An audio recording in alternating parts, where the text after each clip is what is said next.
Hey, and welcome to the Stories Unveiled podcast, where we talk about the purpose in every story and how to live in freedom from your past. I'm your host, Ashley Sears, and each episode you're invited into a conversation about real life between me and a friend. I believe if an issue is addressed in the Bible, then it's important to create a safe and supportive space to discuss it. While some of these conversations are not easy, I do believe they are worth it. If you like what you hear, please visit our ministry at storiesunveiledconference.com. Thank you for joining today. You are listening to episode 9 of the Stories Unveiled podcast. This conversation was with my friend Krista Smith, and we chatted about finding a church community, divorce, and blended families. Because divorce is so nuanced and complicated, out of respect and to protect the integrity of this family, we will not be addressing the direct causes for divorce in this particular story. Instead, we will be focusing on the blessings that came from it. Krista is a mom of 6 in her beautiful blended family with ages ranging from 7 to 24 years old. A little fun fact about us, we only met 4 months ago, but when we discovered we had something uniquely in common, we knew our friendship was meant to be. Krista has a heart of gold, she cares for people well, and she makes anyone feel welcome. I hope you find this conversation uplifting.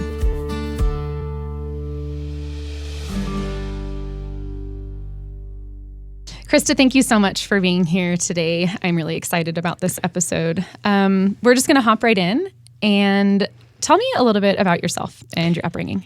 Upbringing was pretty normal. I was an only child. I was raised in the Catholic Church and a Calvinist Protestant church. So CCD on Tuesdays, youth group on Wednesdays, Mass on Saturday night, church on Sunday morning. And so there's a whole lot of Jesus in there. Yeah. But it was, it was just always there. And then in high school, made the decision to stick with the Protestant faith. Moved here to Idaho to go to NNU, so went to a private college after attending private elementary school, kindergarten through 12th grade. So God was just always there. Always there. It was just kind of always the path I figured after private high school. Why not continue on? And NNU had a program I was interested in, and now I'm in Idaho. Okay. That's awesome. So you were raised with the knowledge of God. You had a relationship with Jesus, even all through college. At some point, your journey led you to marriage. It did. And you were kind of in your early 20s. I was 22. I'd been out of college about a year when I met. Tell me about that relationship. So we met at work. I was working with children with disabilities at that time, and we met there. Kind of first real serious relationship I had, and dated for 2 years, got engaged, and then had a year-long engagement. So it definitely wasn't anything we rushed into. Right. Okay. And did the typical, well, I guess it's not a typical newlywed thing. We decided to buy a house, completely gut it, and renovate it in the first not typical year of our life. That'll test a marriage. It will. And so, you're really going to find out if things are going to work or not during that stuff. And I had always told people, don't talk to me until I'm 30 about having kids. I knew that I did not want to be young. I wanted that time to be selfish and do my thing and enjoy my time. And when I turned 30, we talked about it.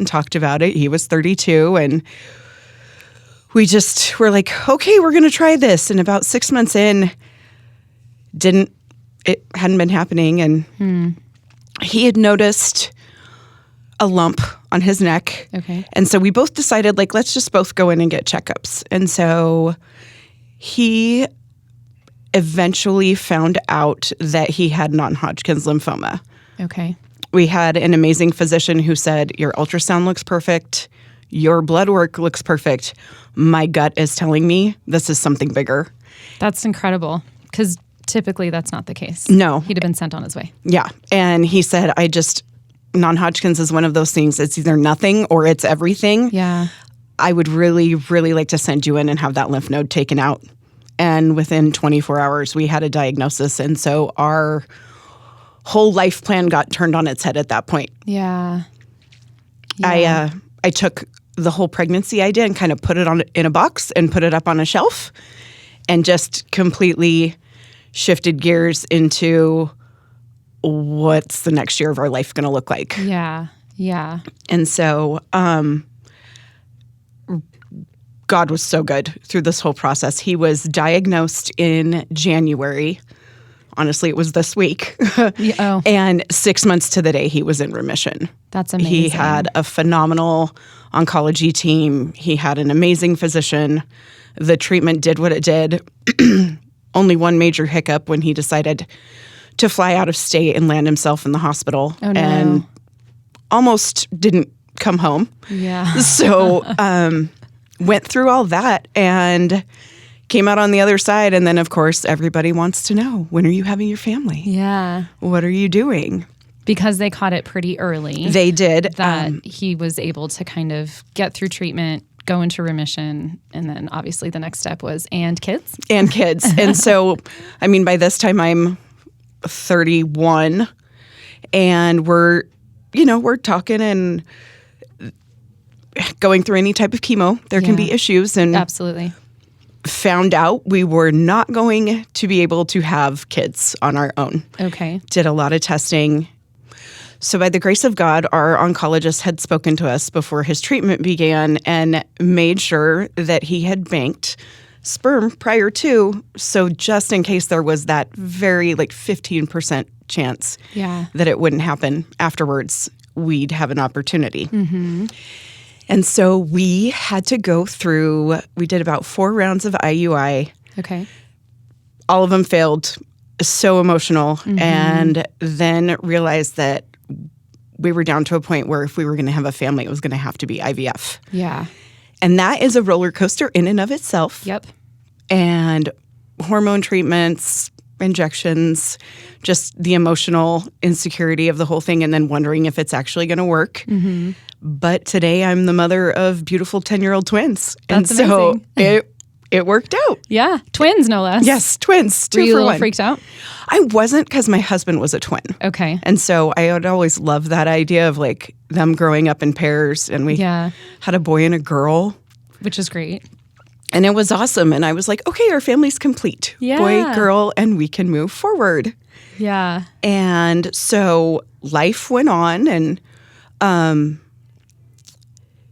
did some testing, found out, yep, definitely can't have any more. This was when the twins were about 18 months. And lo and behold, about 3 months later, I found out I was pregnant. Naturally. Not expecting that at all. In a shock, literally called my mother crying. I don't know how this happened. I mean, I do, but I don't. Yes, exactly. Yeah. And so dealing with that overwhelmness of my twins aren't even 2 yet, and we're having another baby, and we had just bought another house to remodel. Oh my gosh. So life was chaotic. Life was really chaotic. So during that pregnancy, we were living between 2 homes, remodeling, raising twins. I was pregnant and working a full-time job. Wow. Wow. Yes. We had our little boy in 2015. Okay.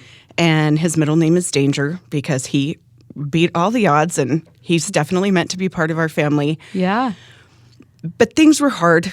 We had done the remodel thing and the young kid thing. And when you're in the midst of that, you can develop some really unhealthy habits. Mm-hmm. And when our youngest was about 7 months old, I hit my breaking point of realizing this is not healthy. The marriage is not healthy. Yeah. There are habits that were just horrible on both of our parts. Yeah. And we spent 6 months in counseling together, learning how to communicate through that, trying to save everything. And I remember the breaking point being realizing that there is no way I would ever forgive myself if this was the example I set for our children that a marriage was supposed to look like. Yeah. Which was a big struggle for me because I had been raised divorce is not good. Yeah. And I can't believe I'm blowing up my entire family. Yeah. That was my biggest fear. But in my heart, I knew I couldn't set this example for them anymore. Yeah. I had to be able to be healthy and to be happy. And you can build a home anywhere. Yeah. And so I started from there. And so my kids were 4 and 18 months. Little. When I walked away and started over in 800 square feet. Oh, my goodness. Oh, my goodness. Life is super distracting when you have remodels and babies and all of those things. And I'm going to go out on a limb here and say that the marriage probably didn't start to fall apart toward the end. It probably was like little things. Oh, it had been eroding for probably a good 3 or 4 years. Yeah. But you add kids in the mix and think, we're okay. Yeah. We're gonna get through this. This is gonna make it better. Yeah, it rarely does. I won't say never, but it rarely does. Just ups the stress level. Absolutely. Oh man. So you ultimately divorced. Did. Yes. And so you're a believer. You guys were going to church. You were taking your family to church. Just really quick, what kind of feelings did you have about being a Christian and divorcing, and like the church's role in that? Because I've heard some terrible things when it comes to people divorcing and being a part of a church. Yeah. I think for me, I had what they would call traditional Catholic guilt. I felt like a big failure. Yeah. The church I was attending at the time, they were really great, really supportive. The pastor even reached out and talked to me about starting a singles Bible study for women who had been going through divorce, like my age range, young kids, just because they didn't have that outlet. Absolutely. And so I felt very supported, but it was very difficult to be in that church after the fact when you had been there most of your marriage. Yeah. And everyone had me associated with him and that relationship that it just hung over, and he quit going altogether. So that was hard. Yeah, it was awkward, and it wasn't anything they did. It was, I think, just my own. Well, and it's just natural. I think it's just kind of natural for that to happen. Yeah. But you felt supported, and I did. That's amazing. I am so grateful from my church family, my close friends and family, I did feel supported. It was just dealing with all that guilt of what I did to my babies. Yeah. That was my biggest fear. Yeah. Because I didn't know what I was going to do. And having to reconcile that with God. Like, did I make the right decision? Like, what am I going to do now? All of those. How do I explain this to them when they're older? Yeah. Was a big one that hung over my head. Yeah. And so just lots of prayer. Yeah, that makes sense. So you were not really in a place where you were looking to date, obviously, because you were divorced and you had babies. And I'm assuming that was not something that was necessarily on your radar to then just go out and find somebody else and settle down. No. But it's super funny because God typically has his own plan. Sometimes our plans align with his, and quite frequently they don't. Tell me what happened. Tell me what happened with that after your divorce and after some time. Tell me about that. So I had gone out to meet a friend for drinks one night, and there was this gentleman who was the bartender, and I was talking to the friend, and I was like, oh, I just came from church and met with, and it was actually the divorced ladies group for our initial meeting. And, you know, he was really cool. And I was talking to my friend, and I walked out of there, and I was kind of like, he was cute. Not going to do anything about it. And probably 2 months later, another friend had put me on a dating website, and I was like, this is ridiculous. I'm going to get on. It was after the first of the year, and I was like, I got to delete this thing. Like, this is atrocious. Yeah. And I've heard. I go, oh, it's a nightmare.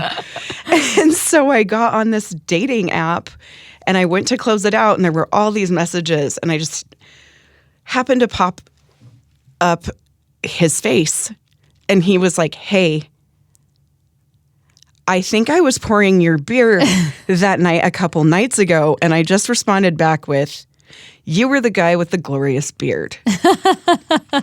And that's all. He does have a beard. He has quite the beard, yeah, yes. He does. And it was just one of those like, okay, so we talked on the app for a few hours that night. Long story short, his beard asked me out to dinner the next night in true fashion for him.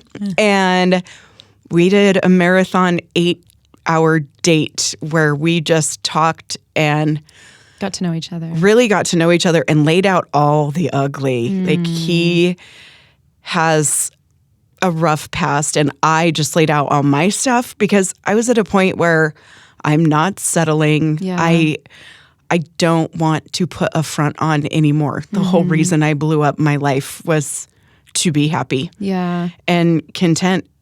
And he laid his out, and we still joke. If anybody would have listened to us on that first date, they probably would have been horrified by our stories. But you were just laying it all out there. What did you have to lose? Yeah. And talking, he had, at that point, his 3 children were 17, 16, and 14. Okay. And then I come rolling in with 2 4-year-olds and a 1.5-year-old. Yeah.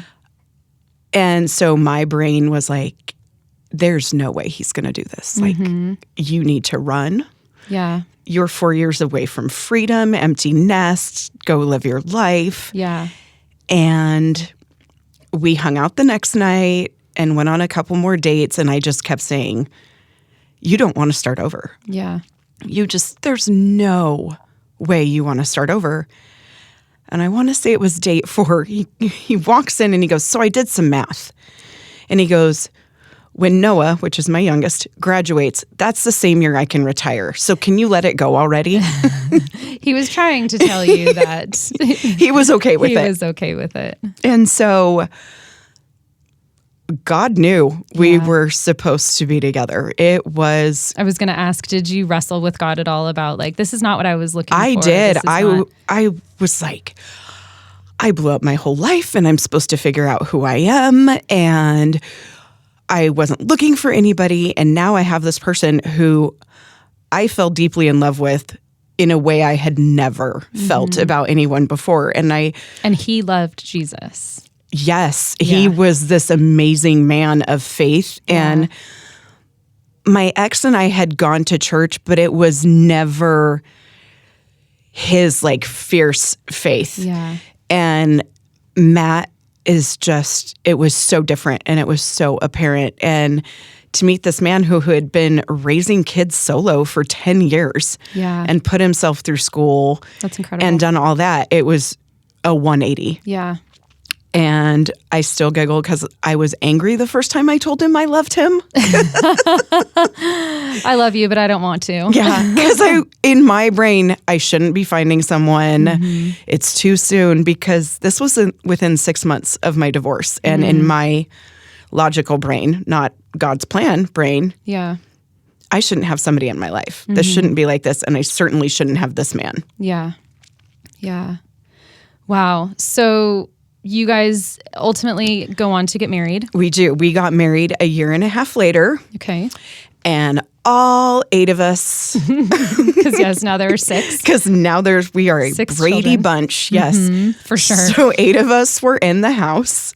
Your 800 square foot house? No, I had an apartment. He had a 2,400 square foot house. Okay. So yes, we did have room that time.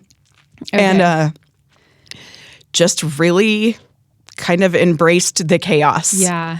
It's kind of seems like what it would be is chaos, especially in the beginning, trying to blend. And our oldest is on the spectrum, so moving 3 young kids in with their noise level and their habits brought some adjustment. Of course. And there's just adjustments anyways with a blended family. And just getting used to new routines and setups and how this family's going to look. And it was an adjustment. But for the most part, it was pretty easy. That's amazing because that's not always the case. I know blended family from experience. It's not always the case. The bigs were amazing with the littles, as we always said it. Did so much with them. And not that we expected them to go above and beyond, but they just kind of went out of their way to make sure things were okay. And we really pushed having family dinners and creating those habits. And I think our big struggle was just trying to figure out where we were going to fit in with a church family. Yeah, that was actually, I was going to ask. So you have to church hunt because you both were, you had stepped away from the church or were looking for a church since you left the one that you were at with your ex-husband. Yes, and he was established in a church and I started going. And it was a really good church. It was just so big. Okay. And for me, that was really overwhelming. Yeah. You needed to find something together as a family. I attended there for probably 2 years and maybe knew 6 people. It was like show up, take my kids to nursery, sit through service, say hi, and leave. Yeah. I never felt like I could get plugged in anywhere, or like as a couple we were blending in at all. Yeah. And so we decided to church hunt probably like November, December of 19. And then we all know what happened after that. So you were trying to find a church during COVID. Yeah. And that maybe proved to be a little bit difficult. So tell me about, because ultimately, spoiler alert, you ultimately found a church. I did. But we'll get there. Tell me how you ended up finding where you're at now. So one of my dearest friends had been going to Ridgepoint for a solid decade with her daughter. And I had brought it up several times to Matt, like, we should go there. And his response was, I went there years ago. I'm not a fan. I don't want to check it out. Okay. And I had to honor that because there are places he brought up that I had vetoed from former experience. So I was like, I'm going to give you the grace of that. Yeah.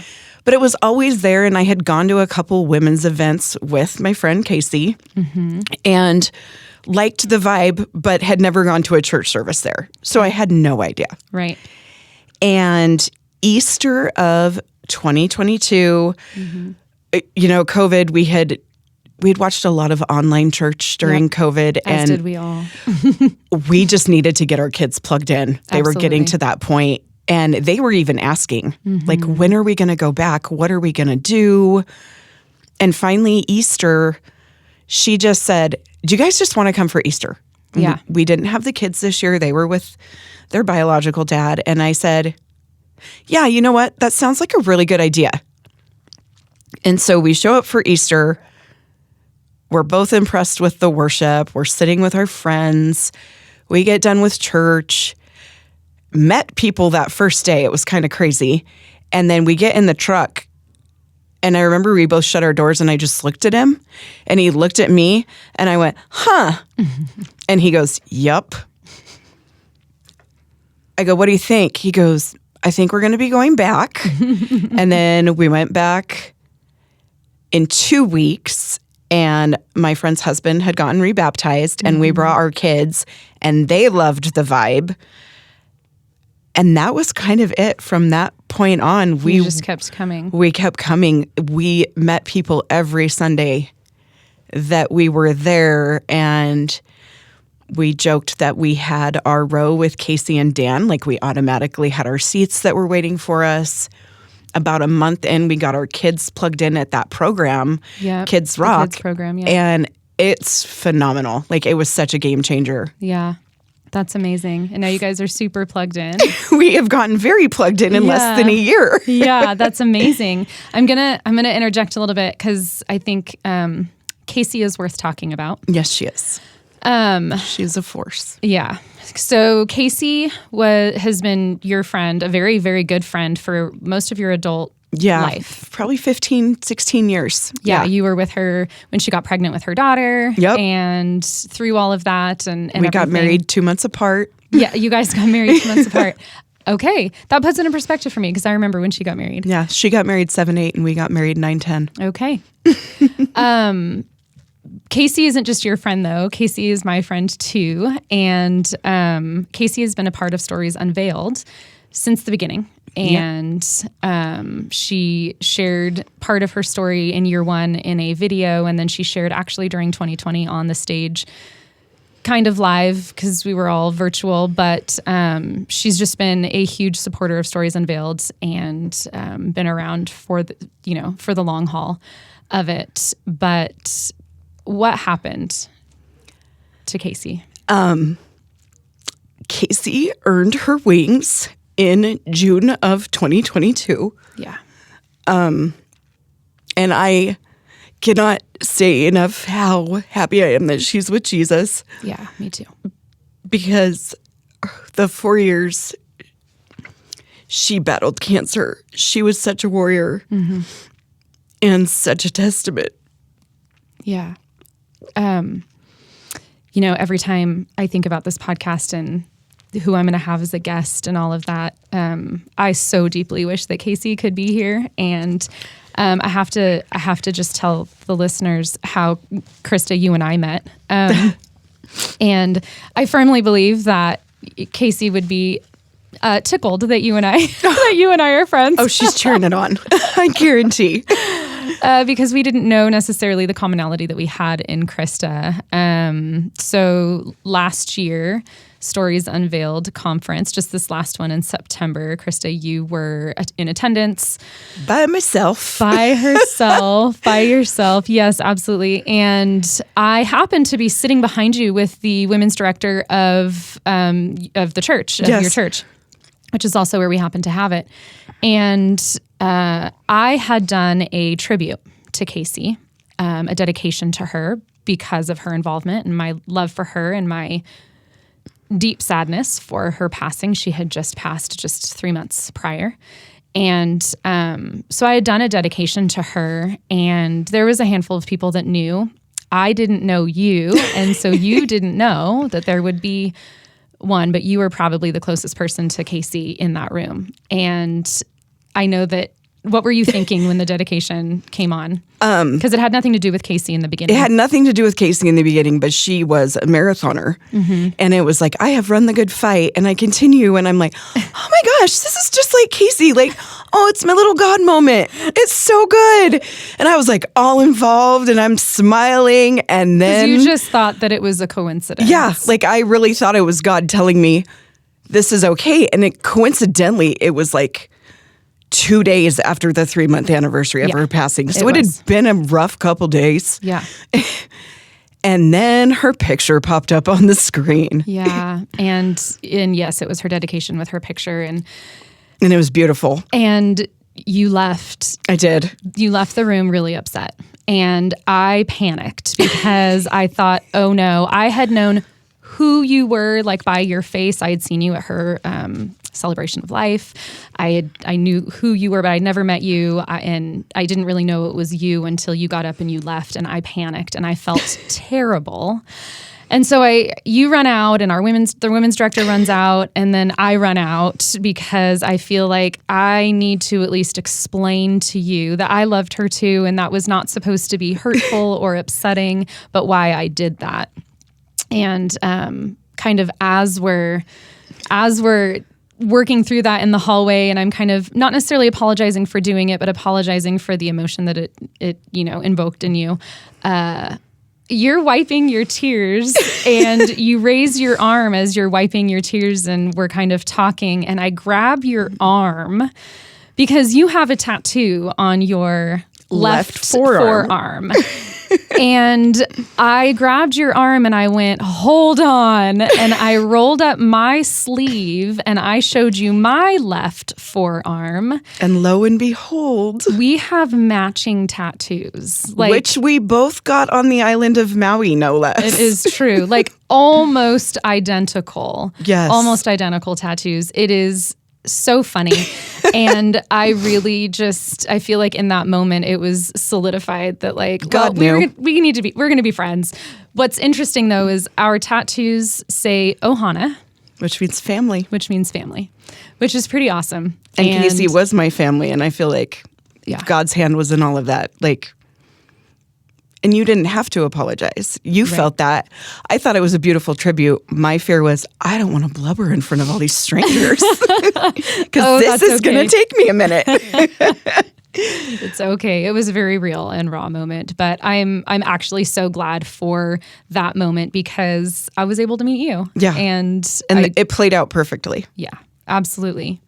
So going back, it was because of Casey that brought you to this church, that then brought you to this conference.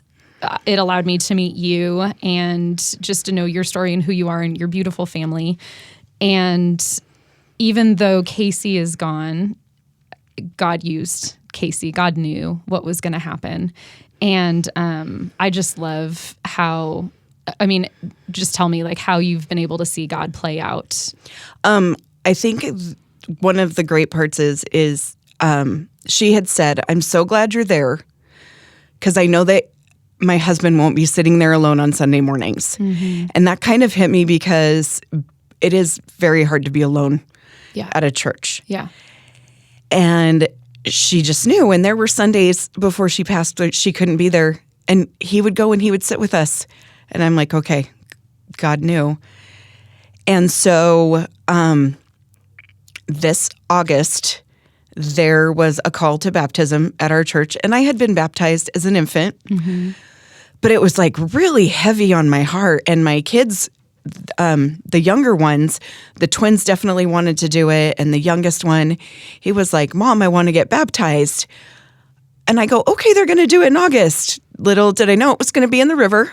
At least it's hot in August. Yeah. And I'm just thinking, oh, my kids are so spazzy and I love them, but we're going to do this. And it was just really heavy on my heart.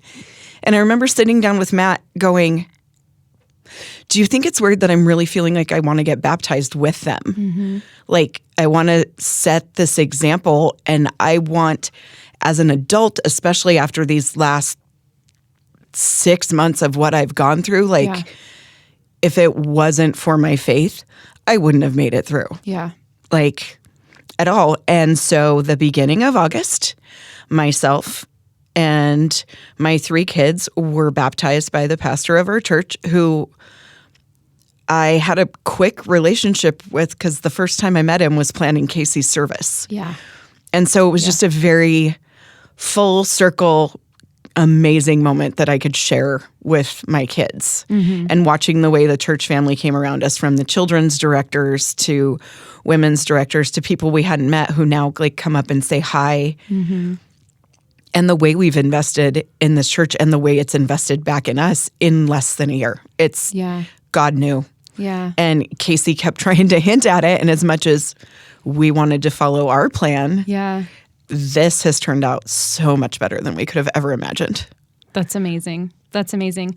Well, I end every episode asking kind of the same question. And so I just want to say that it's amazing how God writes our stories and how he orchestrates everything, even when we can't see it. And his plans are always better than ours. But for the listener who's maybe struggling to see God's plan, something that you say often and that you've said in this podcast is God knew. Like, God always knows. And so for the listener that's struggling to believe that, what would you say to them? That's a rough one. Just, it sounds cheeky, but trust that process. Like, if you're feeling something so deeply in your heart and your mind is conflicting with it, Satan doesn't bring chaos into your life. And so just know Satan doesn't bring chaos into your life? Satan does bring chaos into your life, and totally God does not bring chaos. Yeah. Sorry. No, you're good. Words mixed up there. That was a bad slip. You're good. And so follow your heart on what's the more calming thing, even if your head can't line up with it necessarily. Yeah. God's going to give you that peace and that calm, and he knows. And he's for sure taught me that the last 6 years, where the human part of me wanted to logically look at everything. Yeah. But his plan was so much bigger and so much better. Yeah. I had a pastor tell me one time, like, fear and chaos don't come from the Lord. Yes. And so if you have this overwhelming peace, even when it seems chaotic or it seems like you should be fearful or whatever, but to trust that, because God's the one that brings peace, and God will reveal to you, and he will take you through. He will light, even if it's just one step in front of you, he will do that. Yes. So that's amazing. So yes, that's it. Thank you so much, Krista. You're welcome. I really appreciate you being on here and helping to even talk about Casey and keep her alive that way. She's got a lot of legacy to share. Yeah, she does. Well, I love you so much, and I'm just thankful for you. So thank you, sweetie. Thank you so much for joining us for today's conversation on the Stories Unveiled podcast. We would love it if you would leave us a rating or a review. If you would like to learn more about Stories Unveiled and our events, go to storiesunveiledconference.com or follow us on Facebook or Instagram at storiesunveiled_.